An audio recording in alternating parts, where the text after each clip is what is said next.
கோபுரம் டிவி நேயர்களுக்கு இனிய வணக்கம். இன்று பிறந்தநாள் காணும் மற்றும் மணநாள் காணும் அத்துணை சகோதர சகோதரிகளுக்கும் எங்களது இனிய வாழ்த்துக்கள். பாபாவின் ஆசிகளோடு பல்லாண்டு காலம் நீங்கள் எல்லா வளங்களும் செல்வங்களும் பெற்று நலமுடன் வாழ வாழ்த்துகிறோம். பாபா அழைக்கிறார்.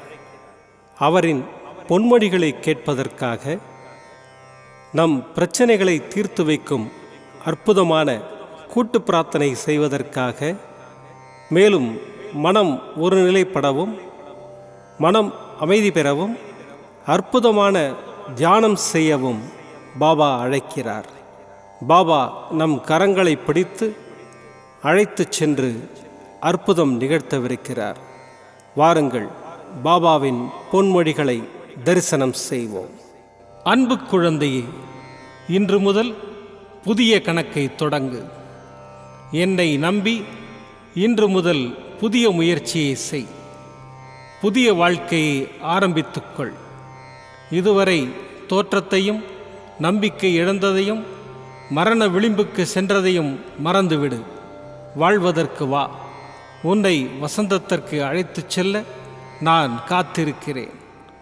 உன்னை வாழத் தகுதியில்லாத நபர் என நீயே முடிவு செய்து கொள்ளும் நிலைக்கு வந்திருப்பது தவறானது. அதை தள்ளிவிடு. இன்னும் சிறிது காலத்திற்குள் நல்ல சூழலை ஏற்படுத்துவேன். நான் என்ன பாவம் செய்தேன் என என்னிடம் தினமும் கேட்டுக்கொண்டிருக்கிறாய். பூர்வ கணக்கு தப்பாது. அது முடிந்துவிட்டது. புதிய கணக்கை தொடங்கு. வாழ்வதற்கு முடிவு செய். நல்ல வசந்த காலம் உனக்காக காத்திருக்கிறது. உன் அப்பா உன்னுடன் இருக்கிறேன். சாயப்பா இருக்கிறேன். எதற்கும் கலங்காதே. ஓம் சாய்ராம். பாபாவின் அற்புதமான பொன்மொழிகளை தரிசனம் செய்தோம். அடுத்த நிகழ்வு கூட்டு பிரார்த்தனை. நம் மனநலன் சார்ந்த பிரச்சனைகளுக்காகவும் உடல் நலன் சார்ந்த பிரச்சனைகளுக்காகவும் மற்றும் நம் அனைத்து விதமான பிரச்சனைகளுக்காகவும் சாய்நாதரிடம் கூட்டு பிரார்த்தனை செய்வோம்.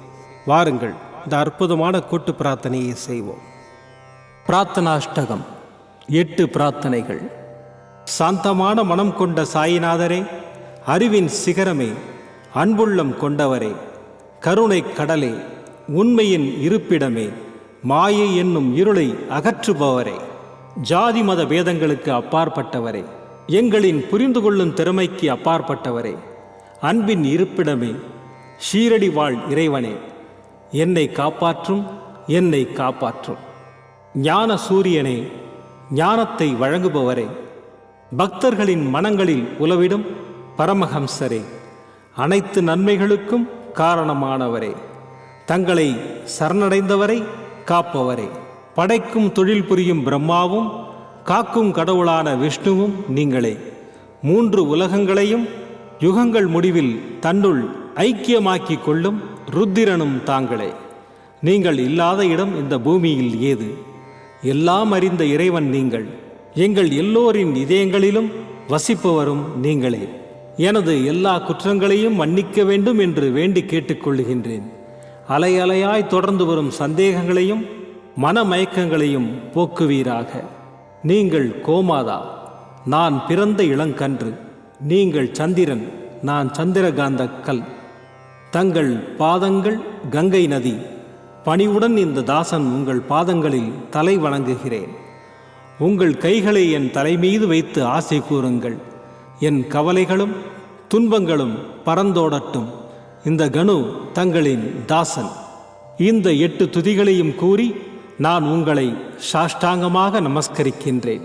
எனது பாவங்கள், துன்பங்கள் மற்றும் ஏழ்மை நிலை இவை யாவும் உடனடியாக விலகி ஓடட்டும். ஓம் சாய்ராம், ஓம் சாய்ராம், ஓம் சாய்ராம். அற்புதமாக கூட்டு பிரார்த்தனை செய்தோம். பாபா நம்முடைய கோரிக்கையை ஏற்று நிச்சயமாக நமக்கு அற்புதங்களை செய்வார் என்பது சத்தியம். இனி கண்களை மூடி பாபாவை மனதில் நிறுத்தி பாபாவின் அற்புதமான சக்தி வாய்ந்த மந்திரத்தை அனுபவிப்போம். ராஜா ராமா நமோ நமः. रामकृष्ण हरि नमो नमः। शिरडी साई नमो नमः। द्वारकमाई नमो नमः। राजा रामा नमो नमः। रामकृष्ण हरि नमो नमः। शिरडी साई नमो नमः। द्वारकमाई नमो नमः।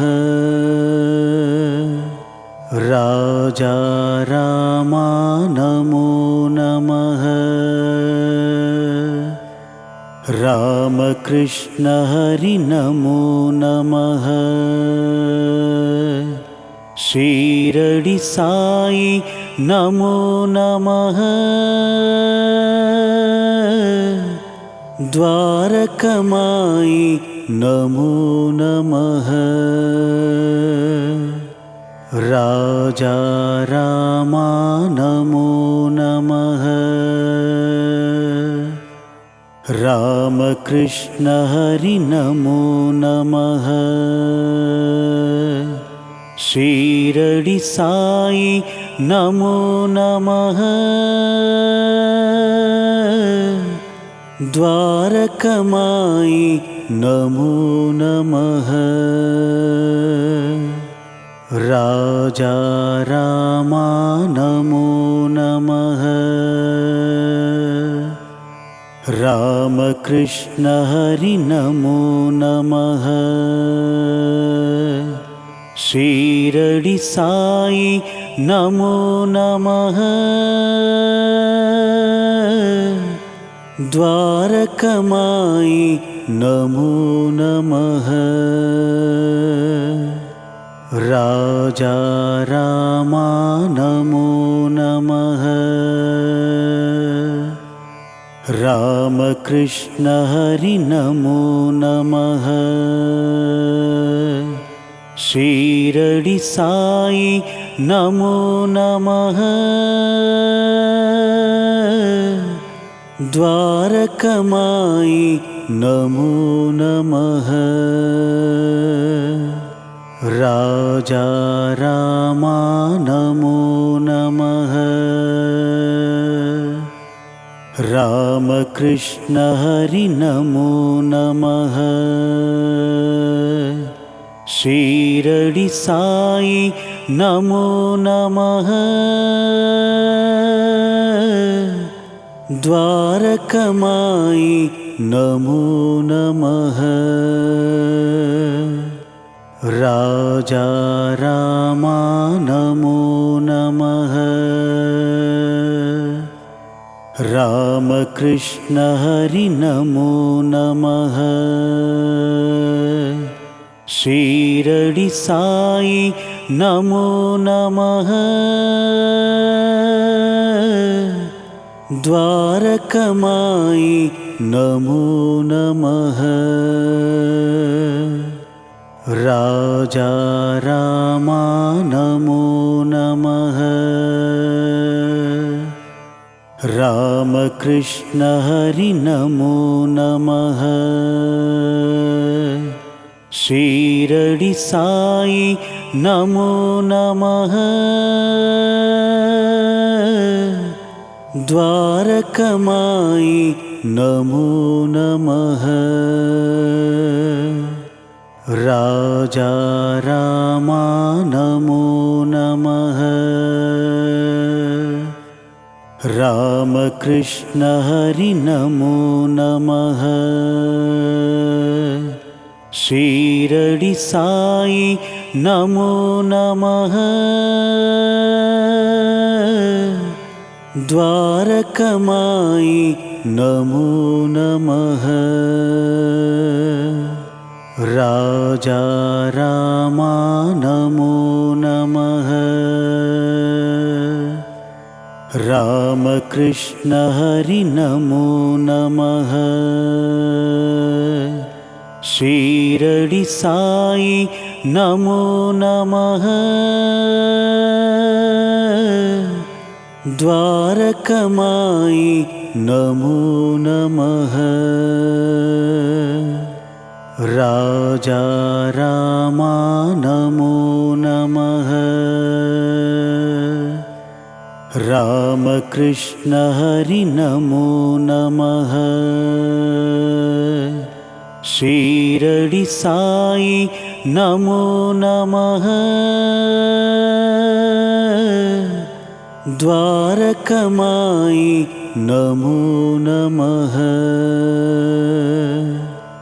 राजा रामा नमो नमः. रामकृष्ण हरि नमो नमः. ஷீரடி சாயி நமோ நமः. द्वारकमायि नमो नमः. राजा रामा नमो नमः. रामकृष्ण हरि नमो नमः. ஷீரடி சாயி நமோ நமः. द्वारकमायि नमो नमः. राजा रामा नमो नमः. रामकृष्ण हरि नमो नमः. ஷீரடி சாயி நமோ நமः. द्वारकमायि नमो नमः. राजा रामा नमो नमः. रामकृष्ण हरि नमो नमः. ஷீரடி சாயி நமோ நமः. द्वारकमायि नमो नमः. राजा रामा नमो नमः. रामकृष्ण हरि नमो नमः. ஷீரடி சாயி நமோ நமः. द्वारकमायि नमो नमः. राजा रामा नमो नमः. रामकृष्ण हरि नमो नमः. ஷீரடி சாயி நமோ நமः. द्वारकमायि नमो नमः. राजा रामा नमो नमः. रामकृष्ण हरि नमो नमः. ஷீரடி சாயி நமோ நமः. द्वारकमायि नमो नमः. राजा रामा नमो नमः. रामकृष्ण हरि नमो नमः. ஷீரடி சாயி நமோ நமः. द्वारकमायि नमो नमः. राजा रामा नमो नमः. रामकृष्ण हरि नमो नमः. ஷீரடி சாயி நமோ நமः. द्वारकमायि நமோ நமः. மீண்டும் நாளை காலை இந்த அற்புதமான பாபா அழைக்கிறார் நிகழ்ச்சியில் சந்திப்போம். நன்றி, வணக்கம். விதம் விதமான பக்தி நிகழ்ச்சிகளை உங்களுக்காக தந்து கொண்டிருக்கிறது உங்கள் கோபுரம் டிவி. உங்களுக்கு பிடித்த நிகழ்ச்சிகளை லைக் செய்யுங்கள், உங்களுக்கு பிடித்த மாணவர்களுக்கு ஷேர் செய்யுங்கள். மேலும் சப்ஸ்கிரைப் செய்வதோடு மட்டுமல்லாது அருகில் இருக்கும் பெல் பட்டனை கிளிக் செய்து கோபுரம் டிவி நிகழ்ச்சிகளை உடனுக்குடன் தெரிந்து கொள்ளுங்கள். மற்றும் ஒரு மகிழ்ச்சியான செய்தி, கோபுரம் டிவி ஆப்பை கூகுள் பிளே ஸ்டோரில் ஃப்ரீ டவுன்லோட் செய்து கோபுரம் டிவி நிகழ்ச்சிகளை தொடர்ந்து கண்டுகளியுங்கள். பாருங்கள், ரசியுங்கள், பரவசமடையுங்கள். gopuramtv.com. பக்தி பக்திமயம்.